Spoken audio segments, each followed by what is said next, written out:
Country delight buffalo milk start చేసాము. First పిల్లలకి ఇచ్చినప్పుడు కానీ, మేము పెరుగు తిన్నప్పుడు కానీ, మేము చిన్నప్పుడు తిన్న ఓల్డెన్ డేస్ గుర్తొచ్చాయి మాకు. మీగడ కానీ, మీగడ కూడా పాలు కాచాక మీగడ బాగా రావడం, అప్పుడు మా చిన్ననాటి రోజులు గుర్తొచ్చాయి అన్నమాట.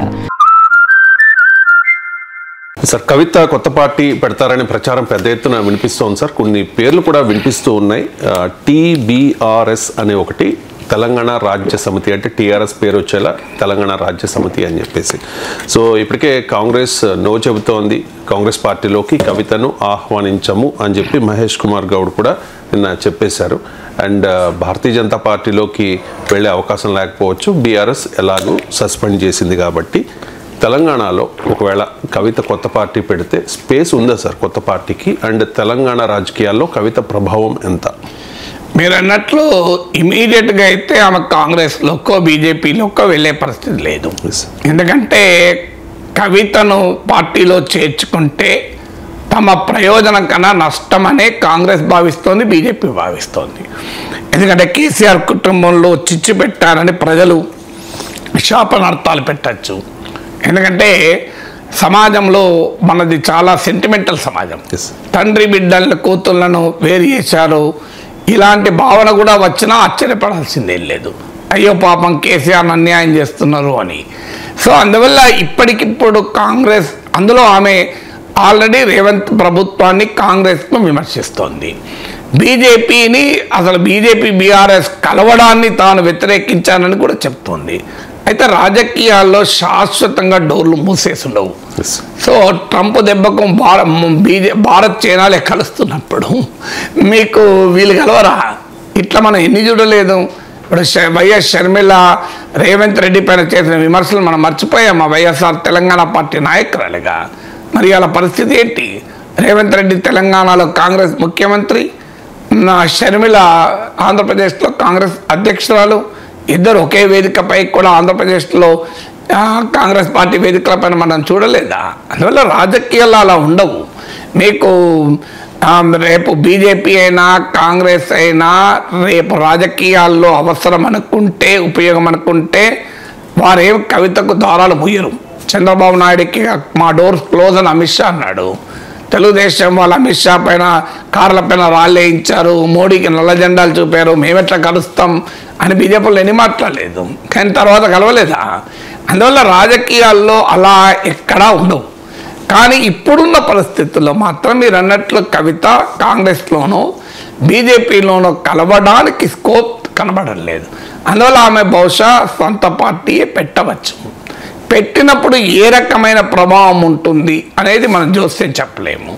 కానీ ఫ్యాక్టోరల్ ఎనాలిసిస్ కనుక చేస్తే ఏంటి, ఒకటి ఒక పొలిటికల్ స్పేస్ ఉండాలి. ఫస్ట్ ఒక పార్టీ పెట్టాలన్నప్పుడు మీరు చరిత్రలో పార్టీలను ఆవిర్భావ దశ నుంచి చూడండి.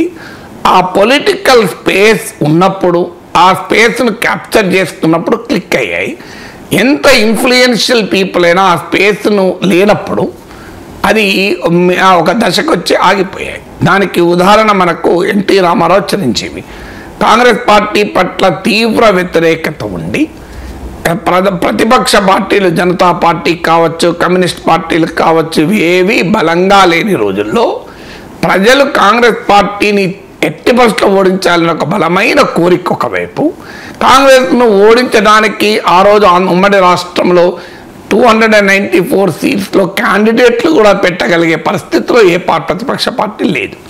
అప్పుడు ఎన్టీ రామారావు పార్టీ పెట్టాడు, సూపర్ హిట్ అయిపోయింది. కానీ చిరంజీవి వచ్చే వరకు Chiranjeevi is equally influential actor. కానీ అప్పుడు రాజశేఖర రెడ్డి, చంద్రబాబు నాయుడుల మధ్య ఆంధ్రప్రదేశ్ రాష్ట్ర రాజకీయం రెండుగా డివైడ్ అయి ఉన్నప్పుడు చిరంజీవి పార్టీ పెట్టాడు. అందువల్ల చిరంజీవికి ఆ పొలిటికల్ స్పేస్ కాస్త 18% దగ్గర ఆగిపోయింది. 18 సీట్లకే ఆగిపోయాడు. ఆ మేరకు non Congress, non TDP political space ఒక 20% ఉంది కనుక ఆ స్పేస్ మాత్రమే చిరంజీవి తీసుకోగలిగాడు. అందుకే నేను చాలాసార్లు చెప్తూ ఉంటాను, చంద్రబాబు నాయుడు ప్రపంచ బ్యాంక్ అనుకూల ఆర్థిక విధానాలు అనుసరించిన సమయంలో 2002 ఆ ప్రాంతంలో పెద్ద ఎత్తున చంద్రబాబు నాయుడు ప్రభుత్వం పట్ల వ్యతిరేకత పెరుగుతూ వచ్చింది. మనకు బషీర్బాగ్ విద్యుత్ ఉద్యమం చూసాం, ఇవన్నీ చూసాం. అప్పటికి ఇంకా రాజశేఖర్ రెడ్డి పాదయాత్ర పెట్టక ముందు కాంగ్రెస్ పార్టీ రాష్ట్ర నాయకుడు రాజశేఖర్ రెడ్డి పూర్తి స్థాయిలో ఎమర్జ్ కాకముందు చిరంజీవి కనుక పార్టీ పెట్టి ఉంటే రాజకీయం వేరే రకంగా ఉండేదని నా నమ్మకం. అట్లా ఇఫ్స్ అండ్ బట్స్ అని చెప్పలేక ఒక పాసిబిలిటీ ఉంటుంది. సో అందువల్ల చిరంజీవి పెద్ద ప్రభావాన్ని అది చూపెట్టలేదా అంటే 18% ఓటింగ్ రావడం కూడా మామూలు విషయం కాదు. కానీ అధికారానికి రాలేకపోయాడు. ఈ రెండు కంపారిజన్లో మనకు క్లాసిక్ ఎగ్జాంపుల్. అందువల్ల మీకు ఎప్పుడు కూడా ఒక పొలిటికల్ స్పేస్ ఉండాలి. ఇప్పుడు జగన్మోహన్ రెడ్డి చంద్రబాబు నాయుడుల మధ్య ఆంధ్రప్రదేశ్ విభజిత ఆంధ్రప్రదేశ్ రాజకీయం విడిపోయినప్పుడు 2019లో పొలిటికల్ స్పేస్లో పవన్ కళ్యాణ్ 6% 7% ఓటింగ్ ఉండి కూడా ఏమీ చేయలేని పరిస్థితి. ఆయనే 2 చోట్ల ఎమ్మెల్యేగా ఓడిపోయాడు, భీమవరం అండ్ గాజువాకలో. కానీ మీరు గమనించండి 2024లో జగన్ వ్యతిరేక పొలిటికల్ స్పేస్ కన్సాలిడేట్ అయి అందులో పవన్ కళ్యాణ్ భాగమయ్యాడు కనుక మీకు 21 సీట్లు 100% స్ట్రైక్ రేట్ వచ్చింది. అంటే వాళ్ళు ఈ ఉదాహరణలు మనకి ఏం చెప్తున్నాయి? There should be a political space. ఆ పొలిటికల్ స్పేస్ను యాక్టివ్ కాలి. ఇప్పుడున్న సిచ్యువేషన్లో కవిత ఆ రకమైన పొలిటికల్ స్పేస్ ఏమైనా ఉందా అంటే లేదు అనే ఆన్సర్ వస్తుంది. మీకు కాంగ్రెస్ పార్టీ ఒకవైపు, కాంగ్రెస్ పార్టీకి ఛాలెంజర్గా బీఆర్ఎస్ బీజేపీలు బలంగా ఉన్నాయి. ఇప్పుడు థర్డ్ అపోజిషన్ పార్టీగా పొలిటికల్ స్పేస్ అయితే యాజ్ ఆఫ్ టుడే కనిపించడం లేదు. ఇక రెండవది ఏంటి? పొలిటికల్ స్పేస్ ఇప్పుడు లేకపోయినా తన విశిష్ట ప్రత్యామ్నాయ స్వభావం రీత్యా పొలిటికల్ స్పేస్ను వారే క్రియేట్ చేసుకోవచ్చు. అంటే ఉదాహరణకు మీకు ఆమ్ ఆద్మీ పార్టీ ఢిల్లీలో రాజకీయం కాంగ్రెస్ బీజేపీల మధ్య పోలరైజ్ అయిన సమయంలో ఎవరు ఊహించలేదు కదా. కానీ ప్రజల్లో కాంగ్రెస్ పట్ల వ్యతిరేకత, బీజేపీ పట్ల వ్యతిరేకత ఈక్వల్గా ఉంది. అప్పుడు ఏం చేయాలి? అప్పుడు ఒక కాంగ్రెస్ బీజేపీలకు భిన్నమైన ఒక ప్రత్యామ్నాయ స్వభావం కలిగిన క్లీన్ పాలిటిక్స్తో వచ్చిన ఆమ్ ఆద్మీ పార్టీకి ప్రజలు బ్రహ్మరథం పెట్టారు. సో అందువల్ల అక్కడ దాని ఉదాహరణ ఏం చెప్తోంది? నీ యునిక్ క్యారెక్టర్ రీత్యా ఒక పొలిటికల్ స్పేస్ క్రియేట్ చేసుకోవాలి, లేదా నీ ఐడెంటిటీతో. ఇప్పుడు ఉదాహరణకు కాంగ్రెస్ టీడీపీలు తెలంగాణలో బలంగా ఉన్న పరిస్థితి, కాంగ్రెస్ టీడీపీలు బలంగా ఉన్న పరిస్థితిలో కూడా టీఆర్ఎస్ ఎమర్జ్ అయింది. మీకు ఒక దశలో తెలంగాణ ప్రాంతంలో 1/3 ఓటింగ్ టీఆర్ఎస్కి వచ్చాయి. మీరు ఎలా వచ్చాయి మరి అంటే ఒక ఐడెంటిటీ, ఒక ఇష్యూ, తెలంగాణ వాదము అనేది ఉంది. అంటే ఈ టీఆర్ఎస్ ఆమ్ ఆద్మీ పార్టీల ఎమర్జెన్సీని మనం పరిశీలిస్తే మనకు అర్థమయ్యేది ఏంటి? ఒక యునిక్ పొలిటికల్ ఫార్మేషన్గా వస్తే ఢిల్లీ లాగా ఆమ్ ఆద్మీ పార్టీ లాగా పొలిటికల్ స్పేస్ క్రియేట్ చేసుకుంటుంది. లేదు ఏదో ఒక ఐడెంటిటీ ఆధారంగా వస్తే, దళిత్ ఐడెంటిటీ ఆధారంగా Bahujan Samaj party crowded political స్పేస్లో కూడా యూపీలో ఎమర్జీ సక్సెస్ అయింది. తెలంగాణ రాష్ట్ర సమితి కాంగ్రెస్ టీడీపీల మధ్య తెలంగాణలో పోలరైజ్ అయిన పరిస్థితిలో కూడా తెలంగాణ అస్తిత్వం ఆధారంగా ఎమర్జ్ కాగలేదు. తెలుగుదేశాన్ని వీకెండ్ చేసి ఎమర్జ్ అయింది. మీకు గుర్తుండే ఉంటుంది, ఒక దశలో 2009 అసెంబ్లీ ఎలక్షన్లో రాజశేఖర నాయకత్వంలో కాంగ్రెస్ పార్టీకి తెలంగాణలో 50 సీట్లు వచ్చాయి. మీకు టీఆర్ఎస్కి 10 సీట్లే. తెలుగుదేశం కూడా తెలంగాణలో బలంగా ఉండేది. కానీ అయినా కూడా టీఆర్ఎస్ ఎందుకు ఎమర్జ్ అయింది? ఒక ఐడెంటిటీ. అంటే something should be there for political space. So Aam Aadmi Party ఉదాహరణ చెప్పాను, మీకు టీఆర్ఎస్ ఉదాహరణ చెప్పాను. అంటే ఒక పొలిటికల్ స్పేస్ ఎలా క్రియేట్ చేసుకుంటారు అని. కానీ ఇక్కడ కవిత ఏ పొలిటికల్ స్పేస్ క్రియేట్ చేస్తుంది? యునిక్ పొలిటికల్ ఫార్మేషన్ కాదు, యునిక్ ఐడెంటిటీ కాదు. మీకు ఇంకొక ఉదాహరణ చెప్తాను. ఎప్పుడు పొలిటికల్ స్పేస్ క్రియేట్ అవుతుంది? త్రిపుర, బెంగాల్ ఉదాహరణ. త్రిపురలో బీజేపీకి 1% ఓటింగ్ కూడా లేదు, అయినా అధికారంలోకి వచ్చింది. ఎట్లా అధికారంలోకి వచ్చింది? కాంగ్రెస్ పార్టీ యాంటీ లెఫ్ట్ ఓటర్కు రిప్రజెంటేటివ్. కానీ లెఫ్ట్ను కాంగ్రెస్ సమర్థవంతంగా ఎదుర్కోవలేదు. దేశంలో కూడా కాంగ్రెస్ అధికారంలో లేని పరిస్థితుల్లో యాంటీ లెఫ్ట్ ఓటు గంపగుత్తగా బీజేపీకి షిఫ్ట్ అయితే త్రిపురలో బీజేపీ అధికారంలోకి వచ్చింది 1% ఓటింగ్ నుంచి. బెంగాల్లో చూడండి మీరు, బీజేపీ అసలు ఒకప్పుడు 1-2 సీట్లు వచ్చిన కష్టం, అసలు ఎంట్రీ లేదు. అలాంటి బీజేపీ అక్కడ ఇవాళ 77 సీట్స్తో ప్రధాన ప్రతిపక్షంగా ఉంది, అధికారంలోకి వస్తానని ఛాలెంజ్ చేస్తుంది. కారణం అక్కడున్న లెఫ్ట్ సిపిఎం వీక్ అయింది. అంటే త్రిపురలో ప్రధాన ప్రతిపక్షమైన కాంగ్రెస్ ఖాళీ చేస్తే స్పేస్ను అక్కడ బీజేపీ ఆక్రమించింది. బెంగాల్లో బలమైన ప్రతిపక్షమైన సిపిఎం ఖాళీ చేస్తే సిపిఎం ఓటిగా 5% పడిపోయింది.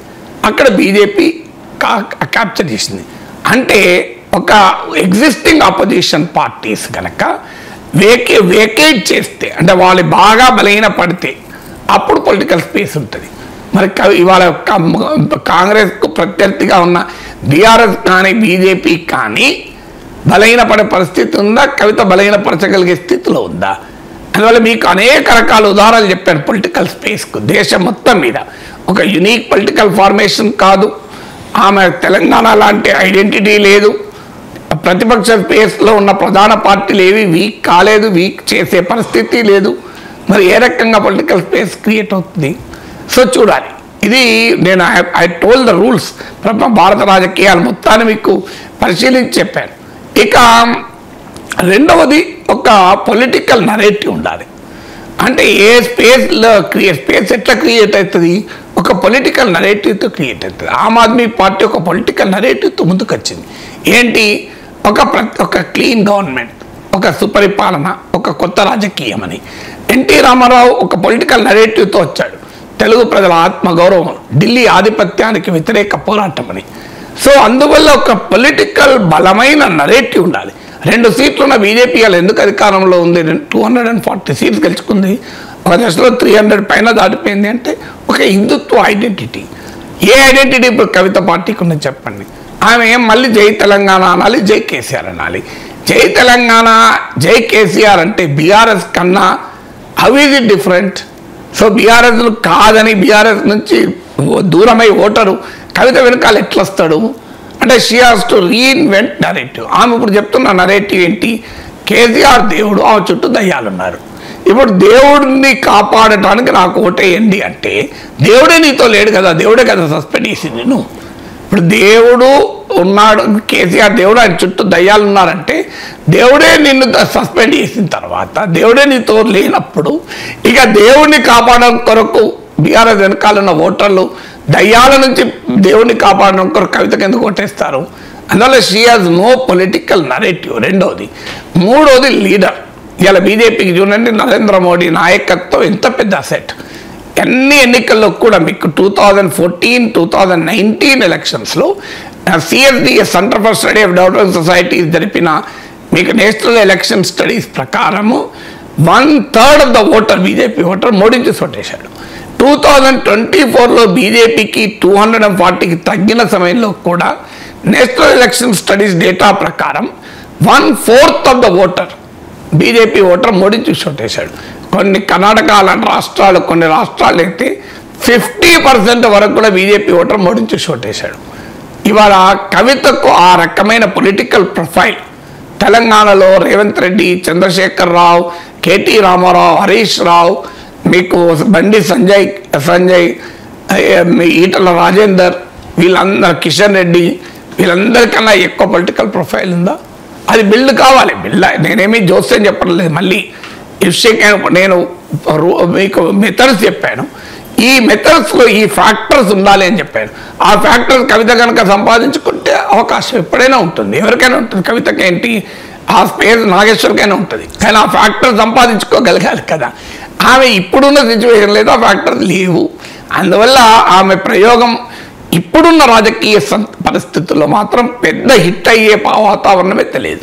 సరే, నేను ఫ్యాక్టర్స్ అన్నీ చెప్పాను. ఈ ఫ్యాక్టర్స్లో ఏవైనా ఆమె అలవరుచుకోగలిగితే ఇంపాక్ట్ చూపెడుతుంది. లేకపోతే మాత్రం ఇప్పుడున్న స్థితిలో వాతావరణం అయితే లేదు.